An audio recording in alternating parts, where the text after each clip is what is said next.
Aren't you coming? No way. This is a big secret. I never show anybody my giving tree. Okay, I'll try. I'm slightly worried about my shoes slipping. Come on.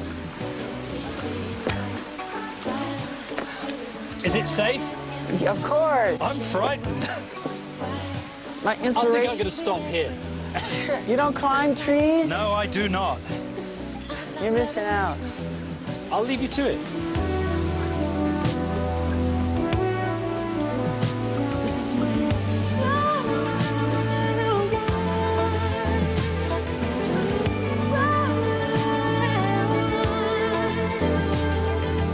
Looking out across the morning, when the city's heart begins to beat. I love climbing trees. I think it's my favorite thing. Having water balloon fights and climbing trees. I think that those two are my favorite.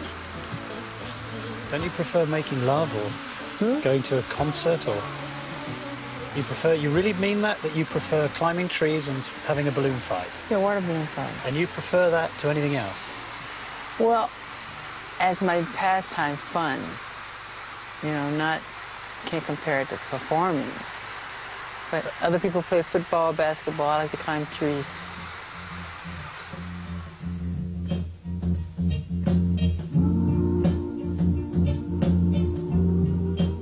So how had this singing and dancing genius arrived in the surreal place that is his life today?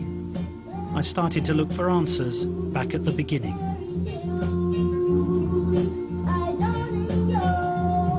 He played me his first single, Big Boy, which was released when he was just 8. By then, Michael Jackson had already been performing for 3 years.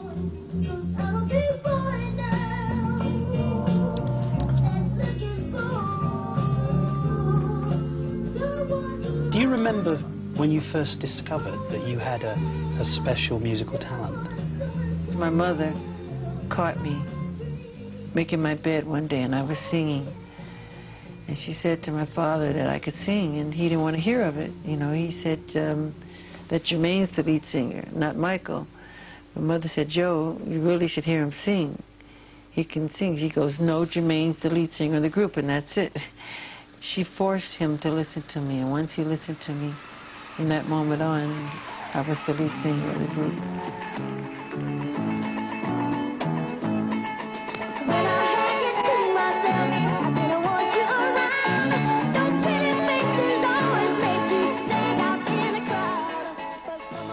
My entire childhood, I remember people always saying to me, he's a 42-year-old midget.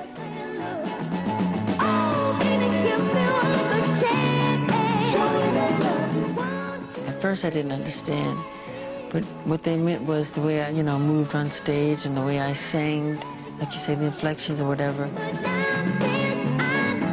Did somebody teach you to do that? No, you can't teach that.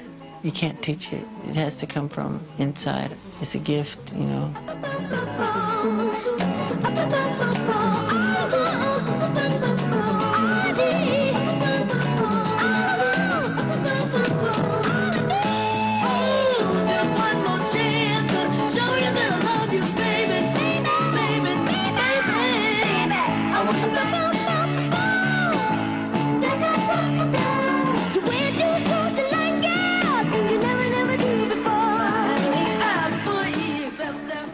I remember precisely going to Motown Studios to record.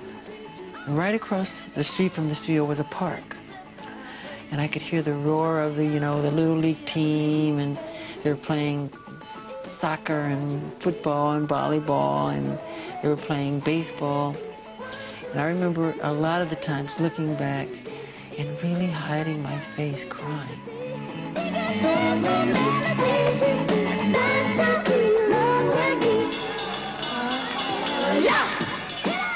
I wanted to play sometimes, and I couldn't, you know. Why not? Why couldn't? I had to go to the studio. Show me what you can do. Shake it, baby. Come on, make it, baby. Ooh, 1, 2, 3, baby. ABC, baby. Do, re, mi, baby. Hey! be practicing, you were very heavily disciplined by your father. What was that like?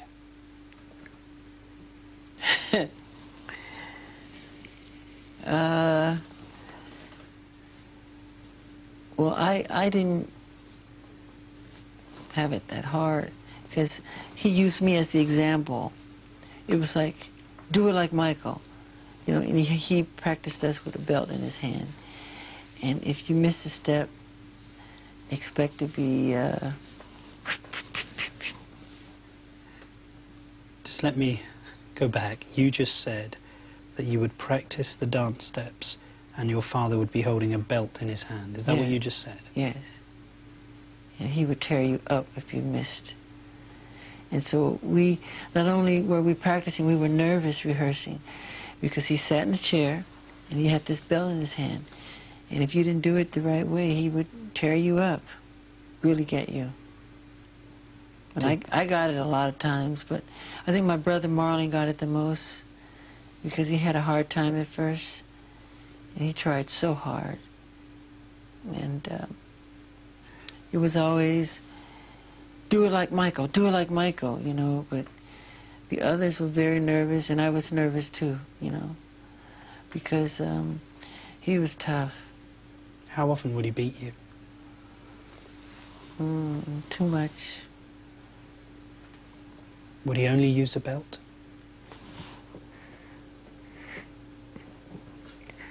Why do you do this to me? No, more than a belt. What else would he use to hit you with? Ironing cords,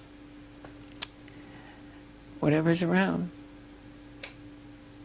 Throw you up against the wall as hard as he could.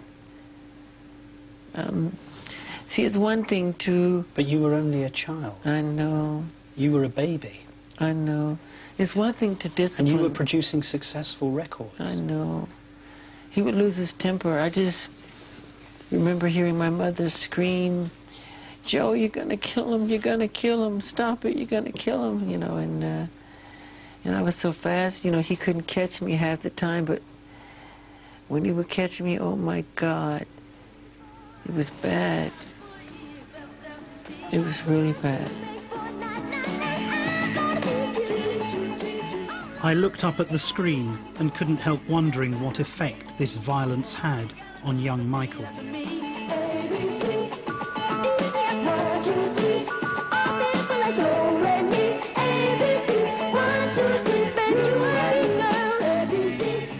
We were terrified of him. Terrified. I can't tell you. I don't think he realizes to this day how scared. I mean scared. So scared that I would regurgitate. You would vomit? Mm-hmm. When would you vomit? What would produce that sort of reaction in you? His presence. Just seeing him. And sometimes I'd faint, and my bodyguards would have to hold me up. When he was beating you, did you hate him? Yeah. Strong hate. That's why to this day I don't lay a finger on my children.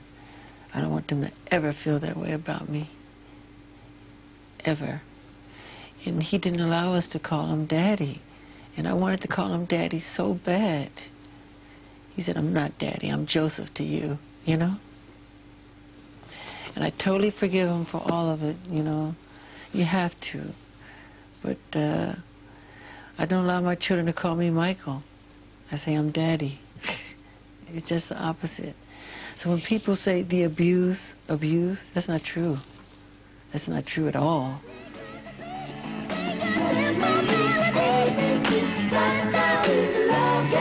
ABC, girl!